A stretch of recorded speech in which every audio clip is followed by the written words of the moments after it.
मैं अधिवक्ता उमेश सुमन आज आपके समक्ष कानून की जानकारी विस्तृत करूंगा। जिस कानून की जानकारी मैं आपके समक्ष विस्तृत करूंगा वो क्या कानून है और उसके क्या क्या क्रियाकलाप और उसकी क्या क्या गतिविधियां आगे आने वाले दिनों में रहेगी। और जैसा कि आप जानते हैं, पिछले 3 दिन पहले हमारे सुप्रीम कोर्ट में एक फैसला और एक जजमेंट पारित हुई थी एपेक्स कोर्ट में। और वो जजमेंट पास होने के बाद महिलाओं और औरतों और बच्चों में, लड़कियों में एक उल्लास और खुशी का माहौल पनपा, क्योंकि ये जजमेंट एक पॉजिटिव एस्पेक्ट में महिलाओं के प्रति आधारशिला बनकर सामने आई। वो ये जजमेंट क्या जजमेंट थी? उस जजमेंट का नाम है महिलाओं के पैतृक संपत्ति पर समान अधिकार। और इसके तहत supreme court judgment on daughter equal right to coparcenary property. और साथ में फिर इसमें क्या होता है कि जजमेंट पास होने के बाद 11 अगस्त 2020 को सुप्रीम कोर्ट के जस्टिस अरुण मिश्रा की अध्यक्षता वाली 3 जजों की बेंच ने फैसला सुनाया कि बेटियों को पैतृक संपत्ति पर बेटों के समान अधिकार है। और फैसले ने कहा कि बेटियों को बेटे की तरह पैतृक संपत्ति में समाज के अधिकार है। इसमें ऐसे मामले शामिल हैं जिन्हें हिंदू उत्तराधिकारी संशोधन अधिनियम 2005 के अधिनियम पहले पिता की मृत्यु हो गई हो। और इसके तहत इसमें ये क्लियर डिस्क्रिप्शन दी गई है कि भी महिलाओं को अपने पैतृक, जहाँ पर उनका जन्म हुआ है, पिता के घर में संपत्ति का समान अधिकार होना चाहिए। जिस तरह से लड़के को उसके घर में प्रॉपर्टी में अधिकार मिलता है, उस तरह से ही इसमें महिलाओं को भी पूरा अधिकार मिलना चाहिए। और ये प्रॉपर्टीज स्पेशली इसे कोपाशनरी कहा गया है। और ये प्रॉपर्टी इनहेरिटेंस करती है पिछले आपके पूर्वजों से आगे तक। पर इसमें पहले जब ये कानून 1956 में बना था, महिला संरक्षण अधिनियम 1956 में, तो उस टाइम इसमें महिलाओं के प्रति और कोई इस तरह का पॉजिटिव एस्पेक्ट सामने नहीं था कि उन्हें प्रॉपर्टी में अधिकार दिया जाए। और कोई भी अधिकार उनके पास उस टाइम नहीं था। और 2005 में जब इसमें अमेंडमेंट होती है, और उस अमेंडमेंट के बाद इसमें कहा जाता है कि भी महिलाओं को भी अपने पिता के घर पे प्रॉपर्टी में, बिजनेस में और हर जगह उसे पूरा अधिकार मिलना चाहिए जितना एक लड़के को मिलता है।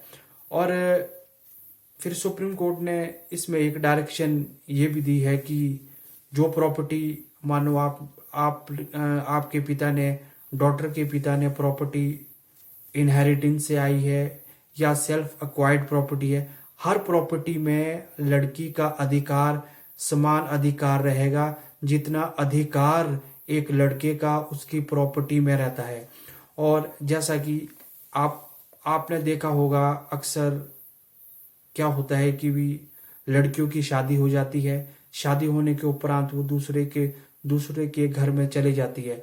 और दूसरे के घर जाने के उपरांत क्या होता है कि उसका भाई उन लड़कियों और अपनी बहनों की कोई भी देखभाल नहीं करता है। तो उसके उपरांत क्या हो सकता है कि भी वो लड़कियां अपने पैतृक स्थान पे अपना हिस्सा या अपनी प्रॉपर्टी का शेयर मांग सकती है, यदि उनका भाई या कोई भी व्यक्ति उनकी देखभाल नहीं करता है। तो इस जजमेंट में ये क्लियर कहा गया है कि फीमेल को कहीं भी प्रॉपर्टी से डिलीट नहीं किया जाएगा, उन्हें इक्वल राइट दिया जाएगा हर जगह पे, हर संपत्ति पे। और एस्पेक्ट इसमें एक चीज जो सामने आई है, मानो यदि पिता ने विल कर दी गई है किसी के नाम, तो तब थोड़ी सी दिक्कत रह सकती है इस मामले में। फिर भी कानून ने इसमें फिर भी प्रावधान रखा है कि ये प्रॉपर्टी किस तरह से लड़कियों को वापस मिल सकती है। और इसके बाद कोपाशनरी का एक अहम रोल रहा है। पहले कोपाशनरी प्रॉपर्टी सिर्फ लड़कों को ही मिलती थी, लेकिन जो ये कानून 11 अगस्त 2020 को पारित हुआ, इसमें जस्टिस अरुण कुमार और शाह और तीन जस्टिस थे इसमें। और उस बेंच में ये क्लियर कर दिया गया था कि भी जो बेटियां हैं वो हमेशा ही बेटियां बनी रहती है और वो अंत तक अपने माता पिता की भी सेवा करती है, इसलिए उन्हें कभी भी पैतृक संपत्ति से डिलीट नहीं किया जा सकता। उन्हें पैतृक संपत्ति में एक इक्वल अधिकार होना और उन्हें देना जरूरी है। ये सुप्रीम कोर्ट की जजमेंट में और एपेक्स कोर्ट की जजमेंट में ये क्लियर तथ्य सामने आया है। और माता पिता के प्रॉपर्टी में लड़कियों को हर जगह अधिकार रहेगा और अधिकार रहने के बाद उन्हें एक पॉजिटिव एस्पेक्ट सामने आया। पॉजिटिव एस्पेक्ट सामने आने के बाद एक खुशी की लहर हर जगह दौड़ गई। और जैसा कि आपको मालूम है कि सुप्रीम कोर्ट ने कहा कि महिला को इस पैतृक संपत्ति पर पूरा मालिकाना हक है और ना चाहे उसे बेच सकती है और या किसी के नाम पर कर सकती है। वो बेच भी सकती है, किसी के नाम भी कर सकती है, और यहाँ तक कि महिला चाहे तो इस संपत्ति को अपने बच्चे को भी इस संपत्ति से वो बेदखल कर सकती है। और नए कानून सुप्रीम कोर्ट ने बेटियों की संपत्ति के अधिकार के लिए नए कानून हिंदू उत्तराधिकारी संशोधन कानून की व्याख्या करते हुए कहा कि एक फैसला स्पष्ट किया कि 20 दिसंबर 2000 से पहले हो चुके संपत्ति बंटवारे पर यह कानून लागू नहीं होगा, चाहे वो बेटी के हिस्सा मिला हो या नहीं हो। तो ये कानून 20 दिसंबर 2004 के बाद एप्लीकेबल हुआ। उससे पहले बेटियों को संपत्ति मिली हो चाहे ना मिली हो, पर यह कानून उसके बाद एप्लीकेबल करेगा। और साथ में इस कानून के बनने के बाद एक महिलाओं में हर्ष उल्लास और एक पॉजिटिव एस्पेक्ट और एक न्यू डायरेक्शन उनके सामने आई। और इससे क्या होगा कि आगे आने वाले दिनों में भाई अपने जो भी बच्चे होंगे, भाई बहन, सबकी प्रॉपर्टी में इक्वल शेयर और इक्वल राइट, और साथ साथ में डॉटर को राइट्स में कभी भी डिलीट नहीं किया जाएगा। वो चाहे बिजनेस हो चाहे बिल्डिंग हो, कोई भी राइट हो, हर जगह उसका शेयर एक संरक्षित रहेगा इस कानून के तहत। ये कानून सबसे पहले 1956 में बना था। आज़ादी के बाद कोई भी कानून इस तरह का नहीं था, पर उस टाइम ये कानून 1956 में बनाया गया। 1956 में इस कानून में महिलाओं को कुछ अधिकार दिए गए थे, पर 1956 के कानून महिला संरक्षण अधिनियम के तहत इसमें पूरा कानून नहीं दिया गया था। और उसके बाद इसमें 2005 में अमेंडमेंट होती है इस कानून में, इस अधिनियम और इस कानून में। और इस अधिनियम और इस कानून के अमेंडमेंट के बाद फिर महिलाओं को पैतृक संपत्ति पे पूरा अधिकार देने के लिए कहा गया और ये भी इसमें कहा गया था। और जो मैं आपके समक्ष आगे की बात रखूंगा वो है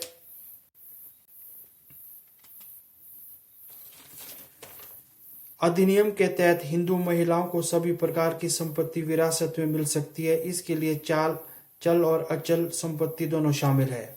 और हिंदू उत्तराधिकारी अधिनियम 2005 पिता की पैतृक संपत्ति बेटा बेटी दोनों ही बराबर का हिस्सा देने की बात करता है।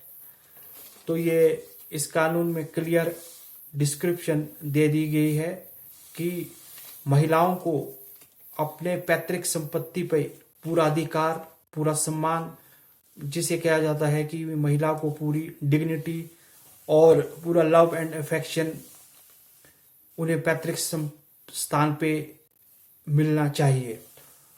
और इस वीडियो को आप शेयर करें, लाइक करें और आगे आने वाले दिनों में मैं इसके माध्यम से और आपको नई जानकारी आपके समक्ष रखूंगा। और मेरा चैनल यूएस लीगल को भी सब्सक्राइब करें, शेयर करें, लाइक करें। जय हिंद, धन्यवाद।